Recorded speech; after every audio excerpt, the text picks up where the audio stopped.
কি করে বুঝবেন আপনি একজন ভালো মানুষ?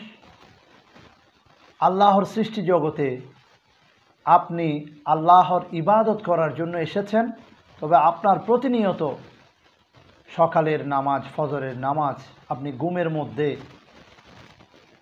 পরিত্যাগ করছেন। ঘুমের কারণে আপনি সকালের নামাজ পড়তে পারছেন না, অথচ একটা ছোট্ট পশু পাখি আল্লাহর ডাকে সাড়া দিয়ে সকালে উঠে তসবিহ কিচিরমিচির করে আল্লাহকে ডাকে। আপনি কিভাবে বুঝবেন আপনি এখনো ভালো মানুষ হতে পারেননি?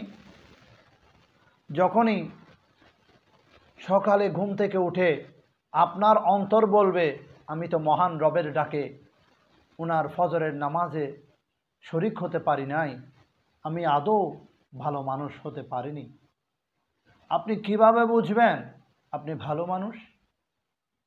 যখন কোনো ভাইয়ের কাছ থেকে টাকা পয়সা ধার নেবেন, ধার নেওয়ার সময় আপনার কষ্টের কথা শুনে যিনি দ্রুত আপনার জন্য কষ্ট করে নিজের হালাল টাকাগুলো বের করে দিয়েছেন, আপনাকে ঋণ দিয়েছেন, কর্জ দিয়েছেন, আপনার বিপদে এগিয়ে এসেছেন, আপনি সেই সাদাসিধা সরল মনা মানুষের টাকা পয়সা সম্পদ যে কোনো কিছু আপনি নির্দিষ্ট সময়ে ফিরে দিতে পারেননি, ওনার সাথে যোগাযোগ করেননি, ওনাকে সান্ত্বনা দিয়ে সময় নেননি, তখন বুঝতে পারবেন আপনি এখনো ভালো মানুষ হতে পারেননি।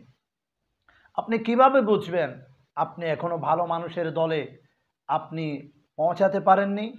ভালো মানুষের দলে আপনি একজন হতে পারেননি যখন আপনি আপনার চতুর্পাশে মানুষজন বসা আছে, তখন তাদের মধ্যে আপনি ধূমপান করছেন, স্মোকিং করছেন, সেখানকার ধোঁয়াগুলি সকলেই নিঃশ্বাসের মাধ্যমে ভিতরে চলে যাচ্ছে, আপনি তাদের হার্টের রোগ সৃষ্টি করছেন, তাদের ফুসফুসের মধ্যে হামলা করছেন, আঘাত করছেন, তাদের নাসিকা দিয়ে দুর্গন্ধের কারণে তারা নামাজ পড়তে পারছে না, কথা বলতে পারছে না, তারা আল্লাহর এই সুন্দর পৃথিবীর যে আল্লাহ তাআলার পক্ষ থেকে যে অক্সিজেন সুন্দরভাবে গ্রহণ করতে পারছে না। আপনি একজন মানুষ ধূমপান করে পাশের জনকে ক্ষতি করছেন, তখনই বুঝতে পারবেন এখনও আপনি ভালো মানুষের দলে নাম লিখাতে পারেননি।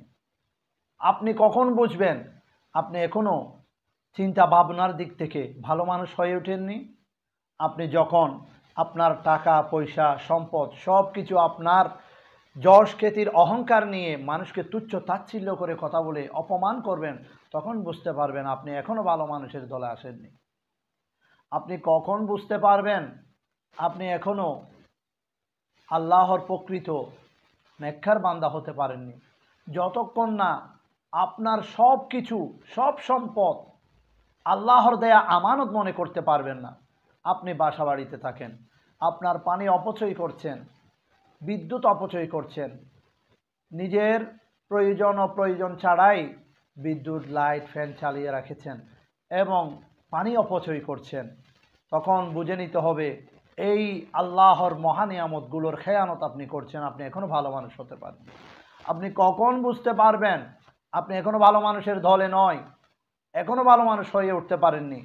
যখন আপনার চতুর্পাশে মানুষের বাড়িঘর থাকা সত্ত্বেও আপনি উচ্চ আওয়াজে সাউন্ড, মাইক, বিভিন্ন রকমের উচ্চ আওয়াজে শব্দ হয় এমন বাদ্যযন্ত্র চালিয়ে রেখে অপরজনের ইবাদত বন্দে গুমের ক্ষতি করছেন, তখনই বুঝতে পারবেন আপনি এখনও ভালো মানুষ হতে পারেননি। আপনি কখন বুঝতে পারবেন আপনি এখনও ভালো মানুষের দলে নয়? আপনার ঘরে মা বাবা থাকা সত্ত্বেও আপনি মসজিদে দান করছেন, আপনি মাদ্রাসায় দান করছেন, আপনি গরিব দুঃখী অসহায়দেরকে দাঁড়ে দাঁড়ে গিয়ে শীতকালে ক্যাথা দিচ্ছেন, আপনি অনাহারের মুখে খাবার বিলিয়ে দিচ্ছেন। হ্যাঁ, ভালো গুণ, কিন্তু আপনার ঘরে বৃদ্ধা মা বাবা না খেয়ে আছে, অসুস্থ আছে, আপনি দূরে দূরে বিলাসী জীবন কাটাচ্ছেন, তাদের পাশে নেই, তখনই বুঝতে পারবেন আপনি এখনও প্রকৃত ভালো মানুষ হয়ে ওঠেননি। আপনি কখন বুঝতে পারবেন আপনি ভালো মানুষের দলে এখনও পৌঁছাতে পারেননি? যখন আপনি একজন মানুষ হয়ে অপরজনের ক্ষতির কারণ হবেন, ক্ষমতার দাম্ভিকতার অপপ্রয়োগ চালিয়ে অন্যের হক নষ্ট করবেন, মানুষের গায়ে হাত তুলবেন, আপনি কখন বুঝতে পারবেন আপনি এখনও ভালো মানুষের দলে আসেননি?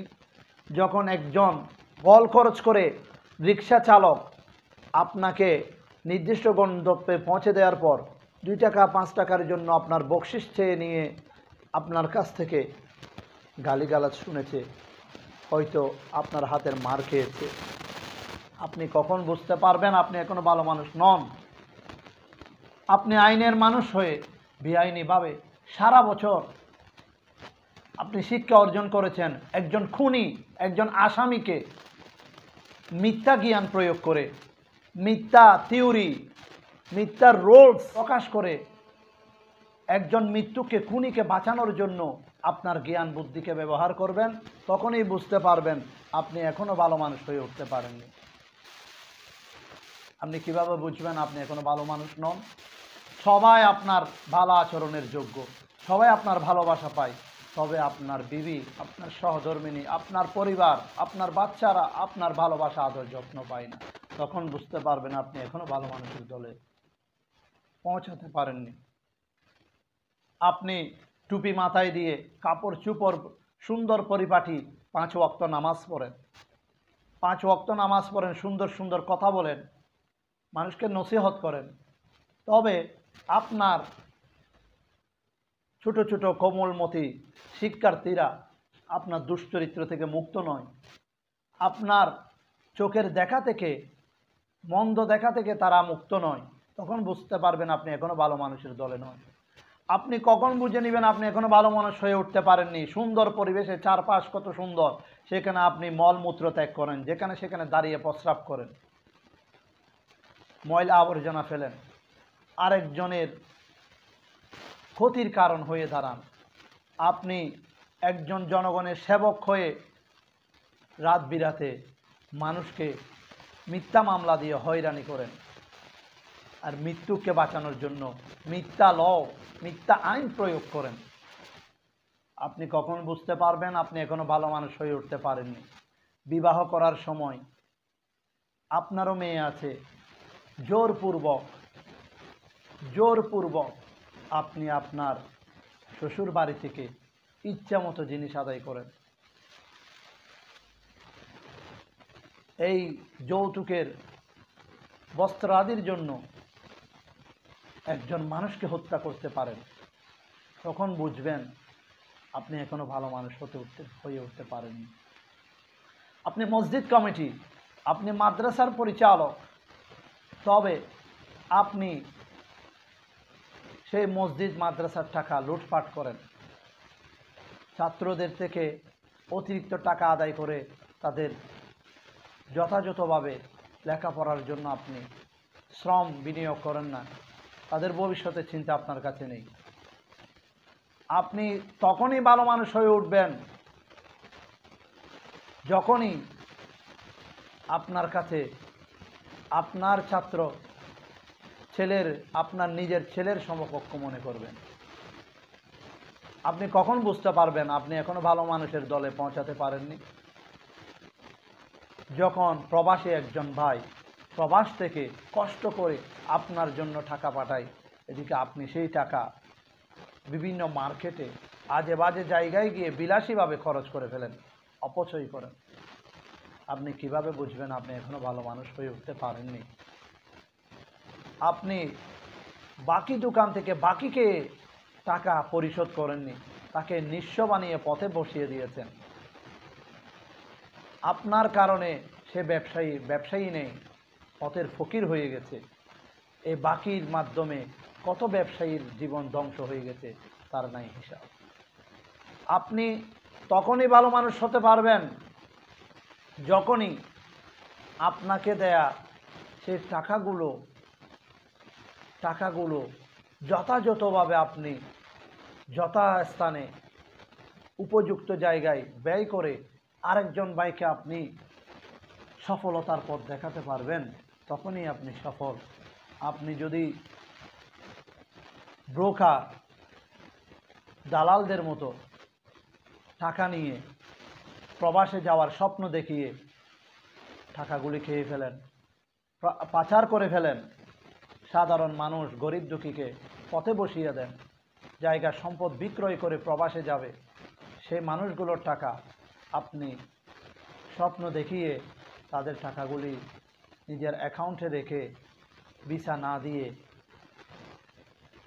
ভক্ষণ করে ফেলে বছরের পর বছর নিজের কাছে রেখে দিয়ে মানুষকে সেই স্বপ্নগুলো স্বপ্নই রয়ে যায়, তখনই বুঝতে পারবেন আপনি একজন প্রতারক, আপনি এখনো ভালো মানুষ হতে পারেননি।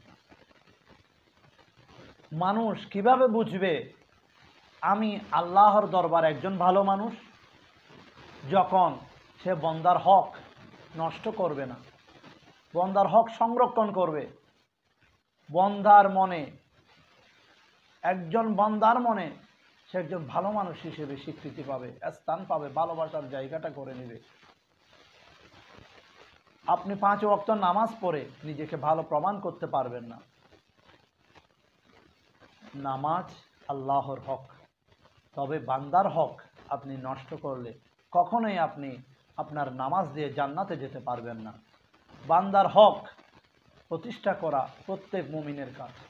আপনি ভাই হয়ে, বাবা হয়ে কিভাবে পারেন আপনার মেয়ের এবং বোনের হকগুলি খেয়ে ফেলতে, নষ্ট করতে? ছোটবেলায় আপনার সন্তানকে যদি আপনি যত্ন না করেন, সময় না দেন, সে বড় হয়ে আপনার যত্ন নিবে না, আপনাকে সময় দিবে না। সেই জন্য মহান রব্বুল আলামিন বলেছেন, রব্বির হামহুমা কামা, যেমনিভাবে রব্বায়ানি সগীরা, ওনারা মাতা পিতা ছোটবেলায় আমাকে লালন পালন যত্ন করেছেন, দয়া মায়া করেছেন, ঠিক আমার উভয় মা বাবাকে আল্লাহ আপনি দয়া মায়া যত্ন করুন। রব্বির হামহুমা কামা রব্বায়ানি সগীরা, শৈশবে আপনি যেমনটি আপনার বাচ্চাকে শিখিয়েছেন, করেছেন, দেখিয়েছেন, কষ্ট করেছেন, সময় দিয়েছেন, ঠিক তেমনই আপনাকে যত্ন, সময় আপনাকে মহব্বত করবে। আপনার দেয়া সময়, আপনার দেয়া যত্ন আপনার জন্য আরো বড় আকার হয়ে দাঁড়াবে। আপনার অবহেলা, আপনার কষ্ট, আপনার সময় না দেয়া আপনার জন্য বিপজ্জনক হবে, আপনার স্থান বৃদ্ধাশ্রমে হবে। আপনি ভালো মানুষ হওয়ার জন্য আপনি আপনার সন্তানকে শিক্ষা দেননি, আপনি তাকে স্বপ্ন দেখিয়েছেন বড় লোক হওয়ার, পয়সাওয়ালা হওয়ার, ধনী হওয়ার, সে ধনী হয়ে আপনাকে ভুলে গেছে। অনেক কথা অন্তরে গেঁথে আছে, অনেক কথা বাকি রয়েছে, না বলা কথাগুলো বলে শেষ করা যাবে না। যা বলেছি বোঝার আল্লাহ আমাদের সবাইকে তৌফিক দান করুক, আমিন। আসসালামু আলাইকুম ওয়া রাহমাতুল্লাহি ওয়া বারাকাতুহু।